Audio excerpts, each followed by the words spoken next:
Hello guys, welcome back to Virat bus. Tanuja మీద విషం కక్కుతున్న ఇమాన్యుయల్. అంతేకాదు అతని అసలు రూపాన్ని, అసలు రంగుని బయట పెట్టాడు మన కింగ్ నాగమామ. ఎలా అంటే సాటర్డే రోజు జరిగిన ఎపిసోడ్ మీరు క్లియర్ గా అబ్జర్వ్ చేసినట్లయితే తనుజాని నామినేట్ చేస్తావు అన్నందుకే కళ్యాణ్ కి నువ్వు పవర్ ఇచ్చావు. ఒకవేళ కళ్యాణ్ ఇంకెవరిని నామినేట్ చేస్తానన్న పవర్ ఇవ్వవా అంటే పొరపాటున ఒక మాటలో తనుజాకి అయితేనే ఇచ్చానండి, లేకపోతే వేరే వాళ్ళకి అయితే ఆలోచించేవాడిని అన్నాడు అనమాట. దెబ్బతో తనూజకి బ్లింక్ అయింది మైండ్. తన ఫేస్ లో ఎక్స్ప్రెషన్ కూడా క్లియర్ గా అర్థమైపోయింది. అమ్మాయిముగా ఎంత దొంగనా కొడుకు నువ్వు అన్నట్టు ఎక్స్ప్రెషన్ ఇచ్చింది అనమాట. అయితే చూసినప్పుడు నాకు కూడా అదేంటి ఇమ్మాన్యుల్ ఇలా చేస్తున్నాడు, ఇప్పుడు టాప్ లో ఉండే పర్సన్ ఇలాంటివన్నీ మరి బయటకు తెలిస్తే డెఫినెట్లీ గ్రాఫ్ కింద పడిపోతుంది. ఆడియన్స్ అందరూ కూడా అంటే నువ్వు కూసర వెళ్ళలాగా ఇన్ని రోజులు మారుస్తావా అనే కోణం కూడా బయటకు వస్తుంది అనమాట. క్లియర్ గా చెప్తాను వినండి.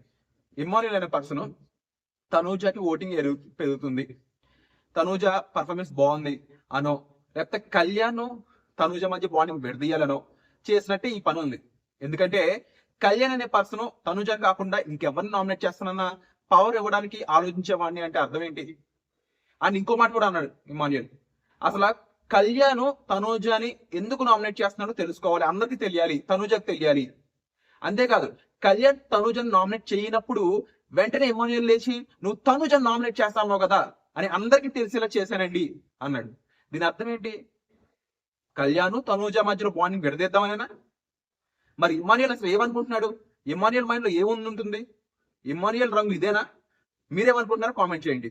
అండ్ తప్పకుండా సబ్స్క్రైబ్ కూడా చేయండి please. Thank you so much.